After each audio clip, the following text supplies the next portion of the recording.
So we are live and recording. So I guess sit up. sit up straight. Breathe in through the nose. Straight, pretend I'm a professional. We are professionals here. Okay, so so just to introduce ourselves, hi, I'm Stephen Sayer. I'm an in-house email lead developer, CRM lead, and then these are my lovely co-host and guests. Jay, do you want to go next? Yeah, I'm Jay. So I'm a head of dev at an agency called Action Rocket. So I look after all the code and solutions and bits and pieces that come out of Action Rocket. Meg? And I am Megan Boshuyzen. I am new to the agency world with Inbox Army as their development lead. And I'm going to be doing email design system stuff, which is exciting. Very good. Very nice. So you are our first official podcast guest. Yeah, so new job, new role, new I guess it's not channel, but something like going into an agency role from being in-house. Mm-hmm.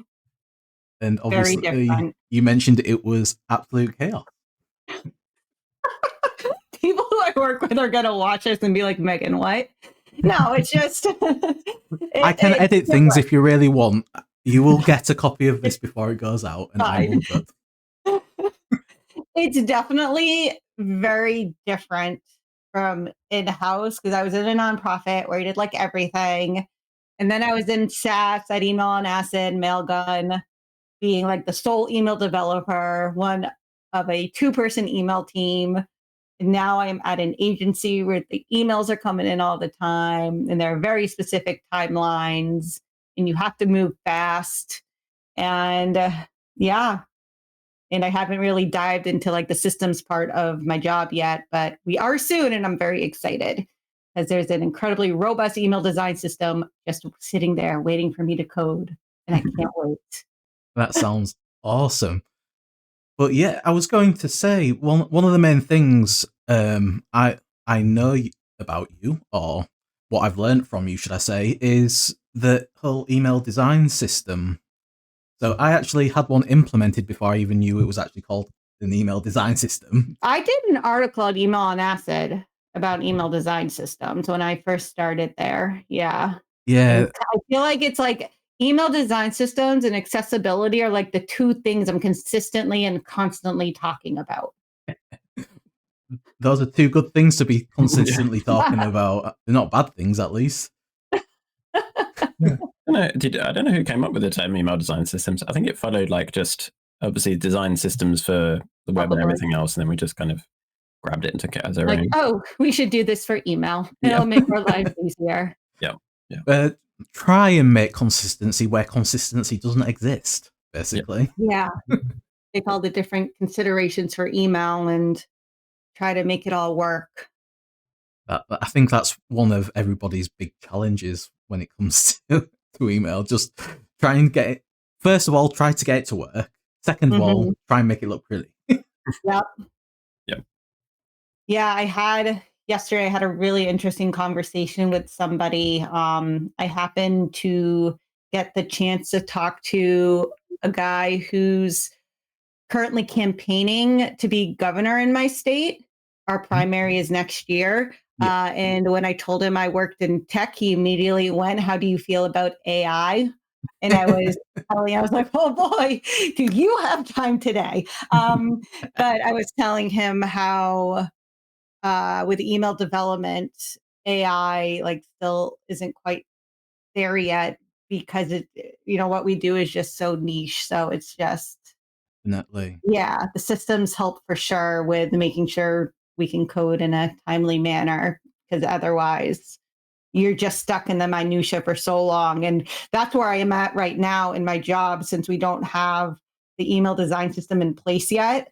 Like, I'm spending time that I used to not spend doing like the white line fixes and making sure padding's perfect. And it's like I made myself a base template to start off of, but I still have to adjust each and every email in certain ways. Email design systems are nice, and I forgot how much of a pain it is to code without one. So I can't wait to get mine in place. One of the things that's different actually about being an agency is that, when I we still do this actually, is when people send their code through and you just have to fix it. So we see, so we see all kinds of code from all different places and lots of different things. So yeah, and it's hard sometimes, right? Because you've got, like you said, you've got a timeline, like a time limit. So you're like, I've got to get this done by tomorrow. I would love to recode this whole email, but I literally have an hour. So yeah, I made that mistake. Fix? Like on day 5 maybe, because the first week was onboarding. They're like, we need you to work on this email. And I started coding it from scratch. And that was not the play because I literally ran out of time. They're like, is it done yet? No. Because it got the project got handed it to me kind of late. Yeah. So they had code that I could use. So I had to grab that code and use it, which was fine. And then now my template's based off of their current code. And I just cleaned it up a little bit and made it work for me in the style I like to code in. But yeah, I made that mistake really fast. Whoops. Well, it's like you said, you were onboarding. It's a learning curve. And then obviously... yeah, I'm good now. We're settled in now. Yeah. I remember, because I did work at an email agency 10 years ago. I feel old. And I remember getting those emails. We called them check and hosts, basically, because I was designated to check through the HTML, make sure it worked, and then we hosted the email and then sent it out as well. Yeah, some of the code that we got. Obviously, I didn't know as much as I did back then. I was converting things from divs to tables because I thought tables were a lot safer, because that's what was taught to me when I first started. And I remember hitting a character limit as well from one of our senders, and it's just like, oh, I really have to cut this down. But yeah, it's just what we live and learn, really, I suppose. Yeah, I remember coding. I coded my first email in 2010. I designed my first email in 2008 and went off to other people for coding. And I coded my first email in 2010, and it went so horribly wrong that I was like, I'm never touching email development again. I'm never designing and I'm never coding another email again. And at that point, I clearly sent the energy out into the universe. Yeah. Where we are now, but it was a lot of the basic things that we take for granted now as email developers. I was finding I was only testing in Gmail because that's all I had. And there were all these random gaps. I was using tables, but I didn't know enough about using tables because I was used to divs from web development that I had no idea how to fix it. So then I just started using templates and doing all image emails basically because I was like, I can control this. Yeah. I know this. I can do design and throwing the image in and sending out the email. So I did that for a long time before getting. So what was the thing that went horribly wrong, if you don't mind us asking?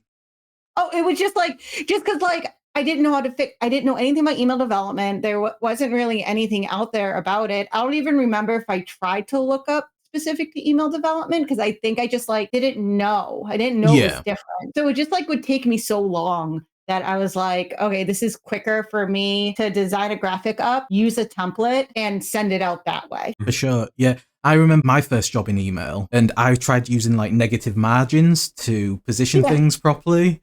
And then the person who I was taking over from, who was mentoring me I'm not sure if I had 2 weeks with him or if it was just 1 week before I left, obviously taught me to use v-align top or v-align bottom and things like that to avoid using negative margins. But email is one of those roles that not a lot of people go into. It's kind of, you fall into it. By accident, for sure. But hey, we wouldn't be where we are now if it didn't happen to us. No, and I had another job. I worked in the car industry and I was their graphic designer. And in the first 2 weeks of the month, I'd have to do all the web specials for all the dealerships. This is a fairly large dealer group in New England. So there were 20 different dealerships and they'd send me 4 to 5 specials and they'd all have to go up and emails would have to go out within the first 2 weeks of the month. So literally everything got designed and then just thrown into email. There was no other way to do it. And the email was such an afterthought. Anytime we had to send out an email, it was again all image. It wasn't until I started the nonprofit job that I really started looking into email and how to do it properly and kind of just went, that was the job that really enabled me to learn and get really good at it. Definitely. And do all the things. Yeah. All of the things. All of the things. So you came from a similar background like me then. So I studied applied digital media, which covered everything digital from graphic design, 3D modeling video and all that. So you said you had a graphic design kind of background. And then that's my degree. We came from the same kind of background, like graphic design world. But I think, Jay, you actually were something completely different. Yeah, but yeah, very different. Yeah. I came from outdoor leadership, so I was actually out canoeing and climbing and things before I went and worked for a shop, basically selling outdoor gear. And then, same as everyone else, like someone had to do email, so I ended up doing email. I mean, my first time I was doing email was using Campaign Monitor, and it was a drag and drop kind of modules. And same as kind of you guys, I created the images in Photoshop and then just created them, pulled them over. I was using live text and buttons, but I didn't know that was a thing at the time. I was just entering the text into a pre-made template and then just hitting send, rather naively actually thinking about it. So I was thinking about this the other day, that I don't really hit send much anymore. So we have our weekly newsletter that we hit send, but that's to a load of email people. And if something goes wrong, it's not really a problem. So, but I remember I was obviously quite young, like early 20s, and I was sending emails to hundreds of thousands of people that I was just like, oh, this looks cool. I'll just press send. And it was just, every other day let's send an email about this. I'd just create it and send it. There was no real thought that went into it. It was just sending. There was no email deliverability monitoring, making sure your IPs were all good. Nothing, literally nothing. Yeah. I was, we've got a new jacket to sell. Let's make a pretty email and just click send, and then I would just send it. Then the emails, then we sold a load of jackets. That was how it worked. That was the whole system. So yeah, no, and I same as you. I didn't check any other email clients. I only checked it on whatever I received it on, which was probably Gmail or Apple Mail or something, whatever it was there. Yeah, it did take a while before I did realize there was this whole thing called email development, and we could do more. Yeah, I think I was the same, because it's finding out what tools you need when you first fall into email. I guess from our conversations that we've just been having, first one is email design system. Second one is test, which is I think it's a much easier nowadays too, that if you have thrown into it to get the information that you need to get started, like when we were all starting, the information wasn't out there as much because we're kind of the ones creating it. So I think it's much easier for people to get up and running now than it used to be. So people can avoid the pitfalls a lot more easily than in the past. Definitely. When I first started, I felt like I was the only one that was in email marketing. It wasn't anything I really saw much about. And then it was only by chance, I think it was podcast with Jason Ramirez and Kevin Mandeville. I just came across that one day, and it obviously talked about email geeks. And then once I was in there, you can't get rid of me. It was just lovely to meet other people in the industries having the same issues, and then trying to fix those issues between everyone. Because when you first start out, you don't know anything, and having just access to other people that have had these issues and be like, oh, try doing this. That's why I hung around in the code channel most, trying to help everyone and trying to get my problems fixed as well. Yeah, when I first got in there, I just camped out in the code channel and read everybody's problems and in the solutions. And that's how I really learned how to develop for email, was doing that. Email Geeks also kind of taught me how to network and to not be afraid to ask people questions. Because now whenever I take on a new endeavor, I immediately go out to find who else is doing the thing that might be willing to talk to me. Yeah, definitely. I know it'll help. That's the best part about the community, I find. I find like Email Geeks in particular is just so open, and everyone's happy to talk about anything, or if just approach people and ask them questions if they specialize in the thing that you're learning about. That's where I got my first email job from as well. Really? Yeah. So I was, I don't remember where I found out about Email Geeks, but I just joined it to learn like the code part of it, because I wanted to learn the code bit. And then Elliot, who owned Taxi and Action Rocket, put a post in the email job channel like, oh, we think we might hire someone, but we don't know. Does anyone want a job or anyone interested?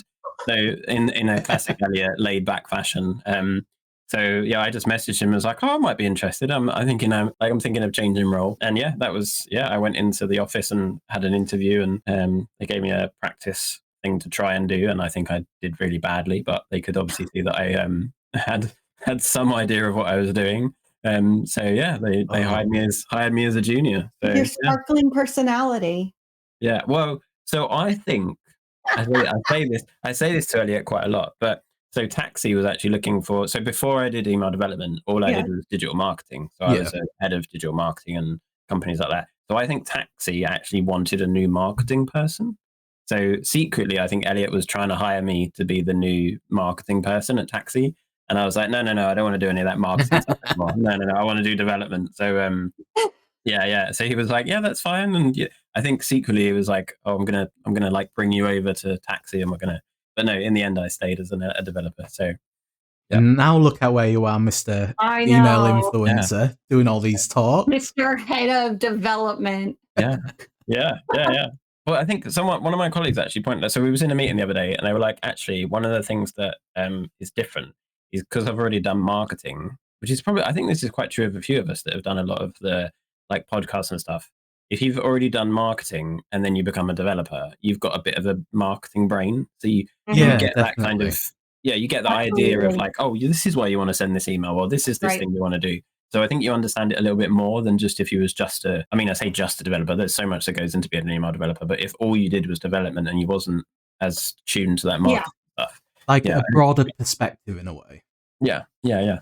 Yeah, I always tell people to learn different pieces of the industry because it's just going to help you so much more. And that's actually one of the reasons why I was brought over to Inbox Army, was because their creative director, George, who is an incredible designer and an awesome person, needed somebody to work with who could talk development, understand marketing, and then know how to take all that and put it into code.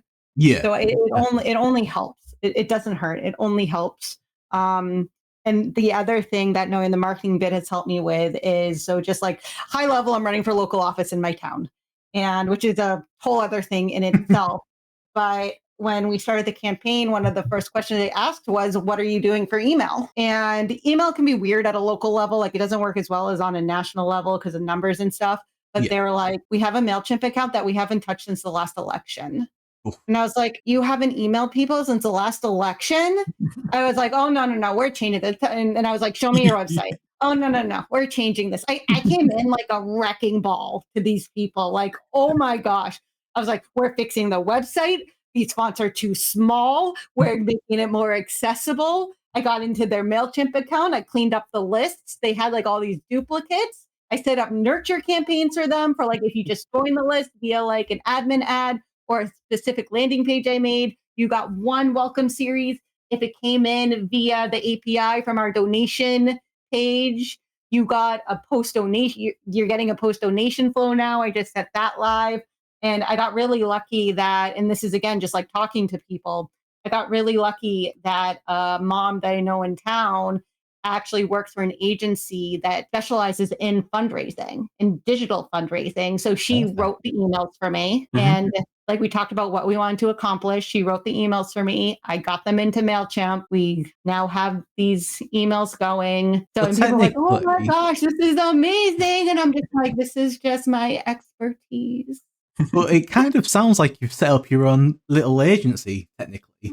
Oh my gosh. Because you've got a copywriter who wrote your emails, and then you're wearing all the other hats. It was just like, hey, who can help me? Because like it's a lot of the thing, and I don't know what it's like over in England because your system is so different than ours. But we have these town committees for like the Democrat and Republican parties, and like it can vary. Like the expertise, the money, everything can vary in each town. And our town, the people who are on our DTC, they are mostly older. They are a really smart group.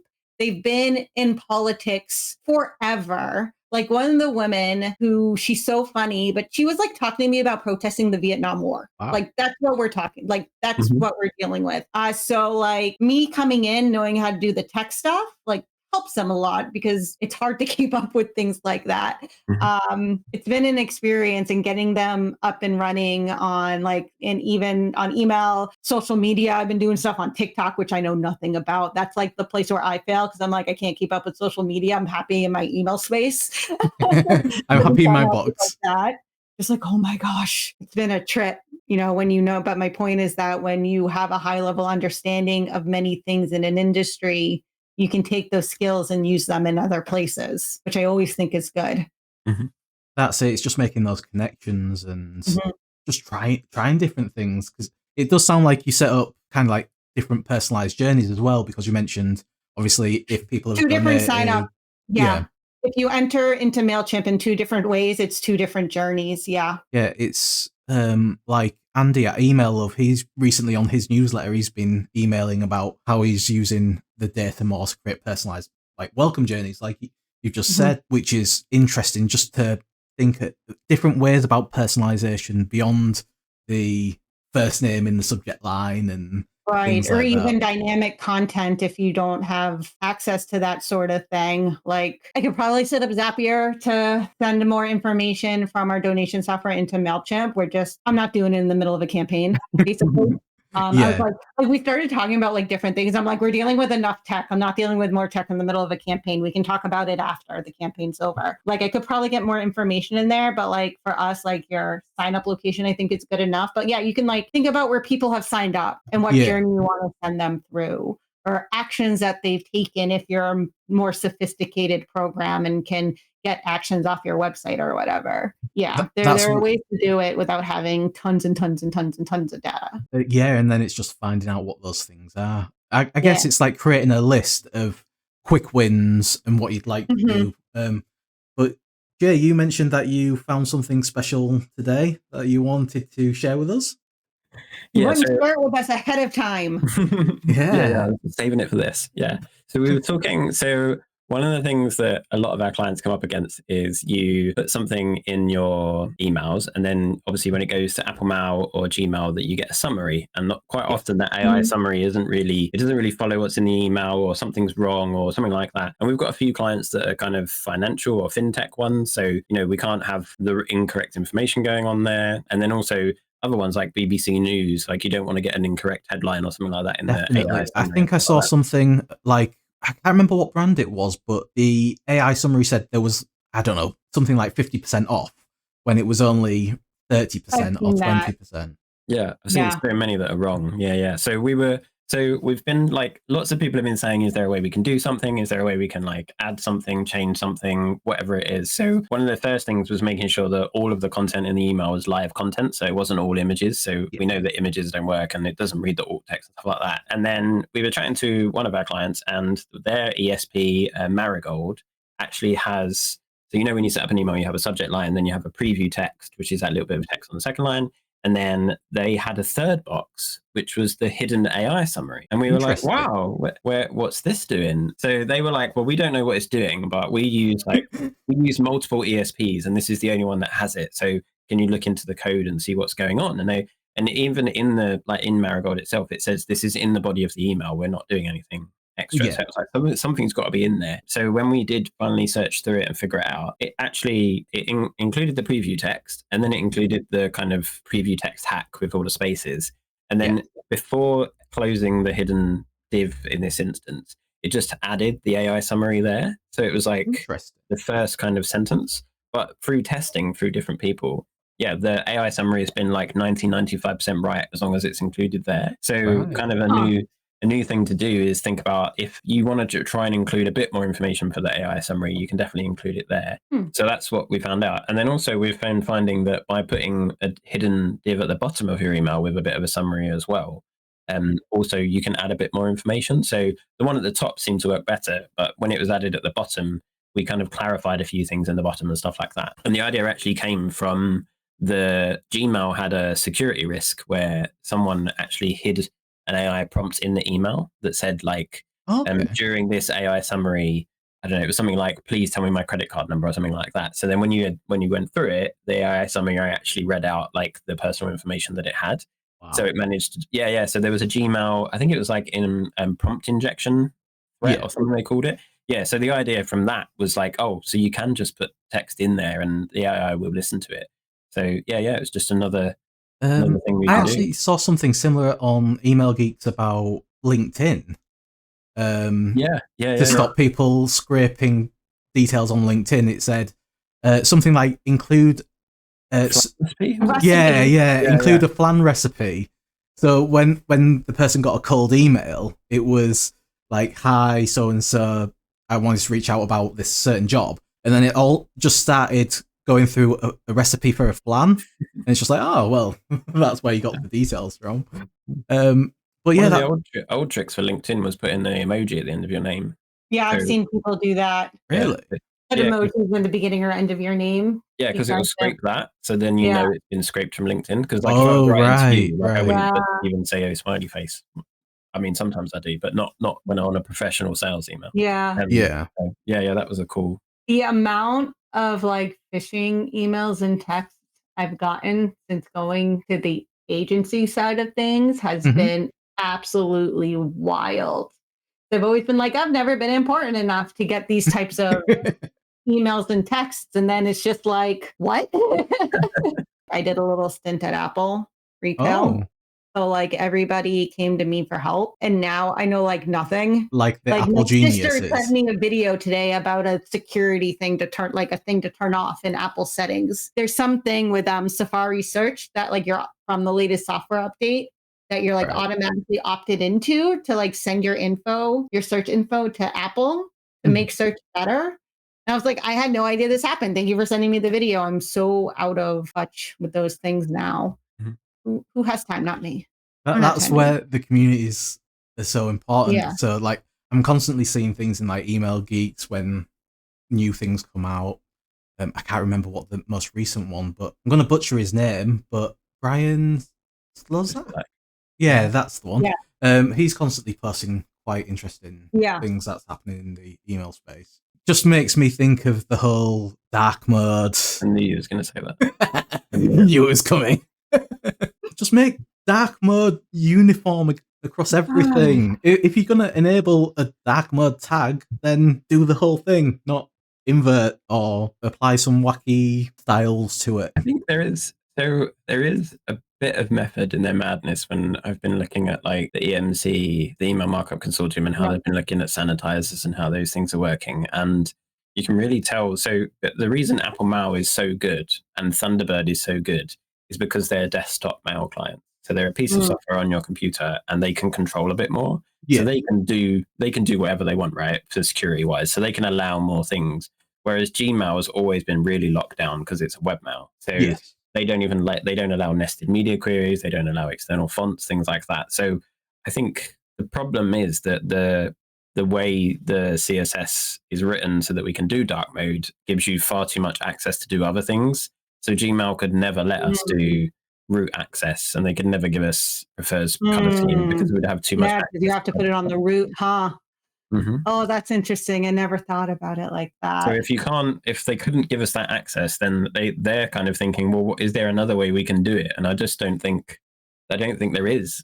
There's a couple of like kind of tags that Safari uses, which is the dark color scheme tags for if you've got a website and like the top bar and the bottom bar, you can choose the colors for them so they match your website, so they're a little bit more cohesive. But they're meta tags as well. So they're HTML tags that we can use for color scheme. But yeah, there's no way to be like set my color, my text color, my background color, anything like that, unless you use the CSS. Because if you're trying to set the root, and this is the problem with trying to use modern HTML5 too, is if you are trying to set the root, it's going to affect other things. That's why you can't use like the main tags and the nav tags and those things either, because the email is basically embedded into iframe's not the right word, but essentially an iframe. Yeah. Maybe it is the right word. I don't know. The only thing that I can see that could be implemented is the scope.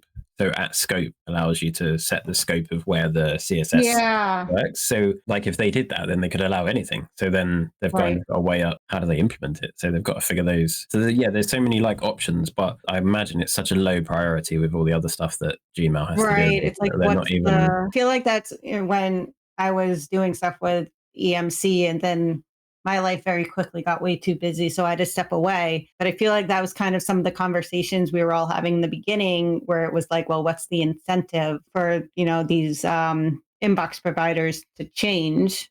Yeah. I don't know if you guys have come up with a really good answer yet or have convinced anyone, but everything you put out is, I think, really good and helpful to at least the community at large to learn the I think realizing why things are the way they are is like, in a way, empowering, because then you feel like you're not totally out of control with it. Like you're like, okay, Like, you can't change the root. Like, people, like, I wasn't thinking that deeply about it, being like, oh, right, the root, that would change the entire web page, not just the email. I think just people even knowing why things are why they are is always better than not knowing why. And I guess that's how all these little hacks and tips and tricks come about, is because just understanding why something does that, you can figure out. It's not people that have the space to do it, right?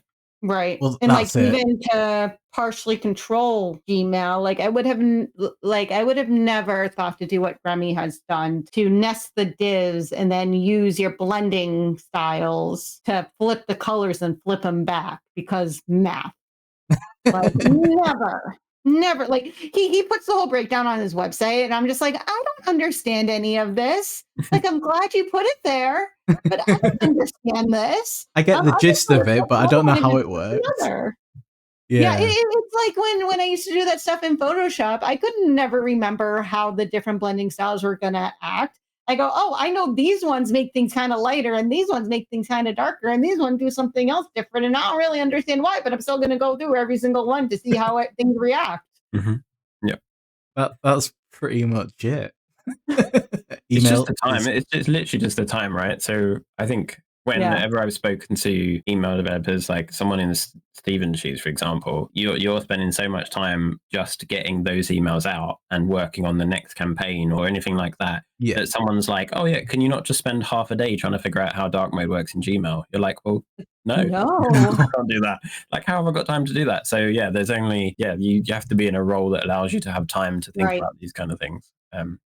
Agency side sometimes give you the opportunity to do that when there's a bit of a lull, or if we're lucky enough and a client is really passionate about it and they can pay us to think about it, then that's if they can pay, because if it's just the way of the world, right? So you've got someone has to pay someone to do it, so they'll give you half a day to think about it, so then you can actually spend half a day working on it, so that gives you the chance. Or you get a job like Mark Robbins where you just work on an email platform and just figure out how to target all the different email clients as part of your job. Like, so that's an awesome role to aspire to, I guess. The dream job. When you were on about basically getting paid to think about things, I was just thinking of, is it who created the thinking man statue? You think I just sit there in the afternoon and just like, I'm thinking. Michelangelo. Oh, Michelangelo. Thank you. I am not well versed in the arts community, but nice at the museum. Just I'm thinking. That's what I think Jay does all the time now. I'll just randomly send you the GIF. Okay, while we're here, GIF or GIF? GIF. Team GIF. Yeah, definitely GIF, right? I don't care that the creator was like, no, it's pronounced GIF. Graphical interface. The passion. I'm real spicy on this podcast today. Spicy's good. At least people can't say it's a dull podcast that they just fall asleep to. That is true. So, I guess, Meg, do you have any specific questions for us, seeing as we've asked you a couple? Yeah. If I'm putting you on the spot, it doesn't matter. I started thinking earlier, and I felt like I had a question, and then I forgot the question. Did the dog eat your homework? The dog ate my homework, and the dog's not in here right now, but he was in here earlier. Question. You don't have to think of it. I don't think I have a question. I had two questions that I thought of that I really wanted to ask you.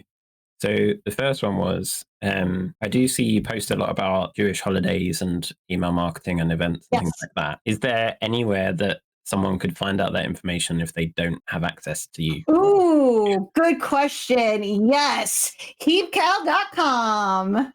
HEBCAL.com. I am literally subscribed to their Google Calendar for all the holidays. That's going to be your best bet, because what will happen a lot of the times is, because Jewish holidays start at sunset. So, so on like secular calendar, it'll always put the first day in any other days, because we often have multi-day holidays. It'll have the days, but not always the night. So people can get super confused.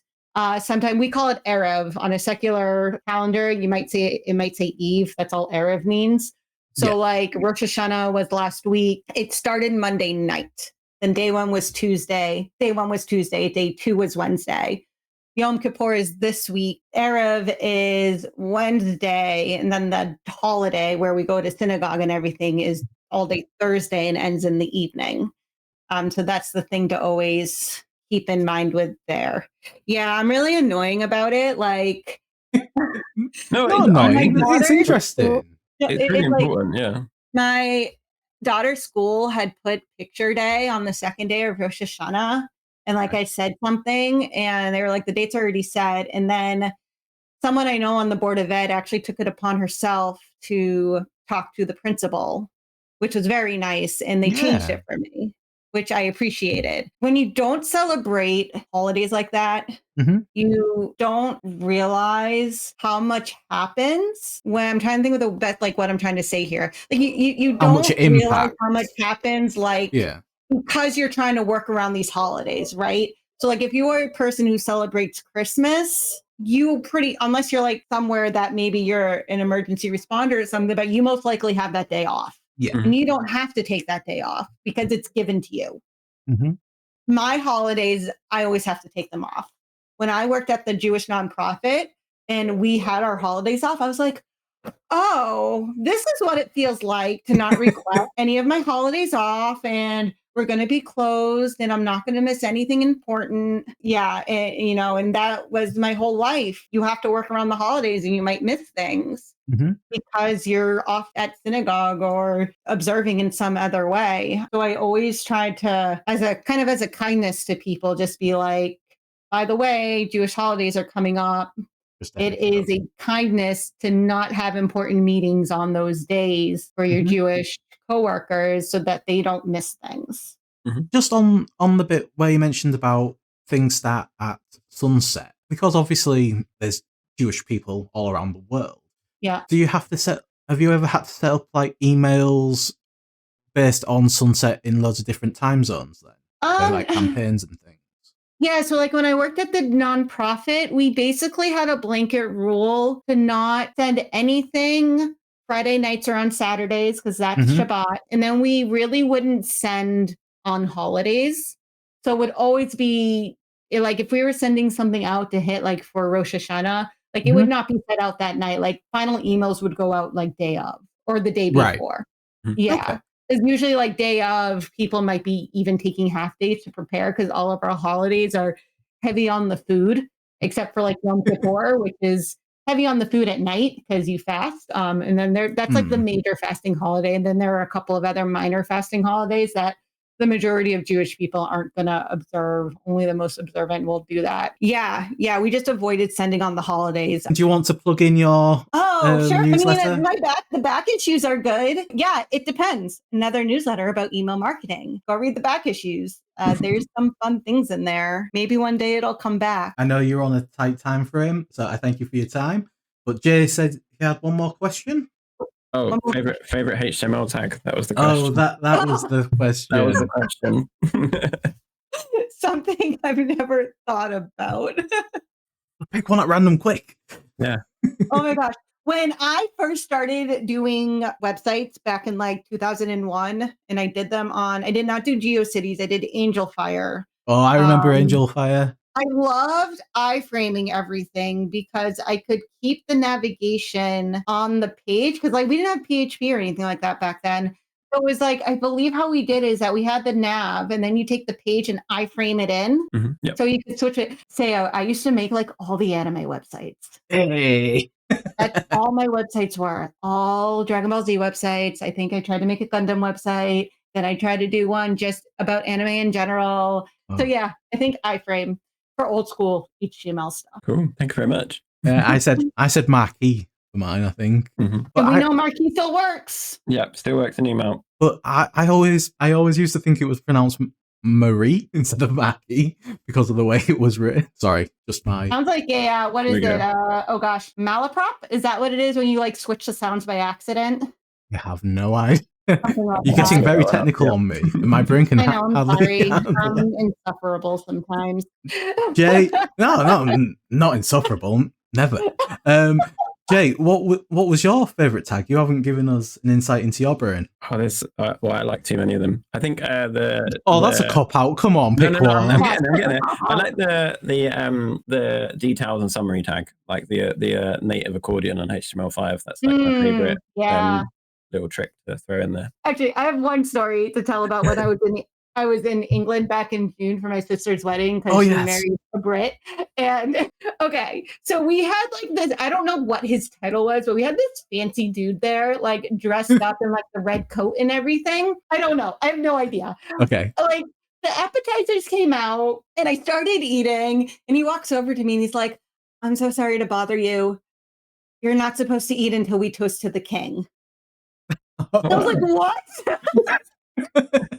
Wow, that's very formal. Wow. That is so formal. Yeah, I was like, "What? We have to toast to the king?" Wow. What? I can't say I've done that at a wedding before, but yeah, I suppose. All right, apparently, I knew somebody else is heading to England for a wedding, and I was like, I don't know if this is just a fancy British wedding thing, but like I was told we couldn't eat until we toasted to the king, and I really wanted to crack the joke to be like, no, but like I'm American. I don't toast to kings. There's a very specific reason for that, but I'll do it here for you, so I'm not a jerk. Now I've just got Hamilton in my head. Yeah, I've been listening to Hamilton nonstop. I was listening to it before I got on here to talk to you guys because, for a lot of reasons, I've been listening to Hamilton again. It's been 10 years since it first released. That's one of many reasons why I've been listening to it on repeat for like the last 2 weeks. But yeah. Yeah, I don't really watch musicals and things, but Hamilton, top tier, is my favorite. It's phenomenal. It's one of the greatest pieces of musical theater. I like musical theater. I'm not like an expert by any means, but like it is one of it's clever. It's so good. Yeah. It's Lin-Manuel Miranda as well. So last episode, I went on about Moana and I started singing You're Welcome. And then this one is Hamilton, and he also. So then next one you gotta hit either In the Heights. Yes, that's another big one. In the Heights. I haven't seen it, but the music's awesome. What else has he done? He did Mufasa. I never saw that movie. Yeah. Yeah. Yeah, you should listen to In the Heights is good. Although I listened to it, then I had to look up the story because unless you listen to a musical like a jillion times, or like go actually see it, it's always hard to like figure out what the story actually is. Yeah. It's just people just randomly singing or bursting out into song. It's like because it can be hard to keep up with the lyrics and remember what they are. And it's like once you know the story, then like you kind of hear it. But yeah, with musical theater. So the last thing I will tell you before I go, when we were in England, we went and saw Matilda in London. Oh, right, yeah. Such a great family musical. It was so good. I actually we watched the movie once we got back, like the musical, the movie, the musical, whatever. Mm-hmm. I think the stage production we saw was better. But did you watch the original movie or the most recent one? Oh, no, I've seen both. I grew up on the original. I was going to say. I grew up watching the original with Mara Wilson and Danny DeVito. Yeah. Mia watched that like later and she loved it. It went off Netflix, which made me really sad. That movie holds up. The original holds up really, really well. It's a perfect movie. I was kind of afraid to watch it because it was from the mid-90s. I was like, oh, what are we going to find here? But it's fantastic. Yeah. All of it. So good. But the stage production in London was phenomenal because it was our last night in England. And I was like, are we really going to be here and not go see a show? So we last minute found tickets. It was almost sold out. There happened to be 3 together. So we went and saw it. It was fantastic. Perfect. Meant to be then. Yeah. Meant to be. Yeah, it was so good. If you're in England and you're near London, highly recommend going.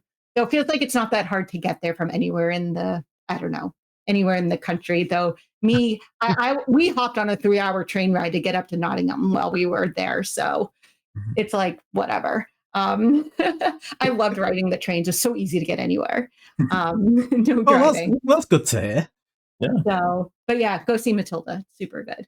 So, all right. I'm well, about to be late to karate, so I gotta run. No, thank you very much. Thank you very much for your time. We'll wrap there. Never smiled, and I think my face hurts from smiling so much from stuff. So yeah, laughing.